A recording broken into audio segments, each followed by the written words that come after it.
চীনের রাজধানী বেইজিংয়ে পৌঁছেছেন যুক্তরাষ্ট্রের প্রেসিডেন্ট ডোনাল্ড ট্রাম্প। এবারের সফরে বাণিজ্য, তাইওয়ান, কৃত্রিম বুদ্ধিমত্তা এবং ইরানের বিরুদ্ধে যুক্তরাষ্ট্র ও ইসরায়েল যুদ্ধকে কেন্দ্র করে আলোচনা হবে বলে ধারণা করা হচ্ছে।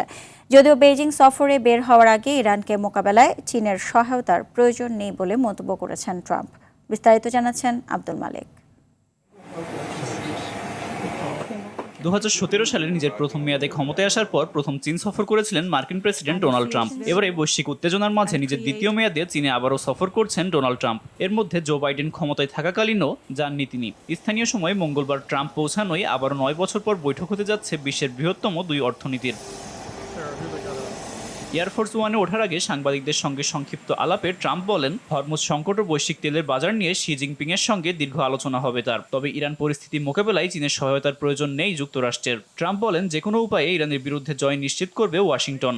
ইরান পরিস্থিতি পুরোপুরি ওয়াশিংটনের নিয়ন্ত্রণে আছে বলেও দাবি করেন তিনি। ইরানে আমাদের কোনো সহায়তার প্রয়োজন নেই। শান্তিপূর্ণভাবে হোক কিংবা অন্যভাবে আমরা জিতবই। ইরান পরিস্থিতি পুরোপুরি নিয়ন্ত্রণে আছে।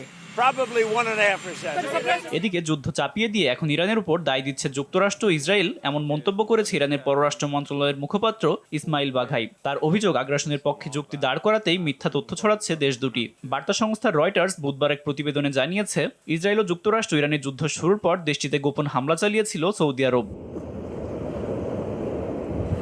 এর মধ্যে হরমুজ প্রণালীতে নিরাপত্তা নিশ্চিত করতে বহুজাতিক প্রতিরক্ষা মিশনে বড় ধরনের অস্ত্র সহায়তার ঘোষণা দিয়েছে যুক্তরাজ্য।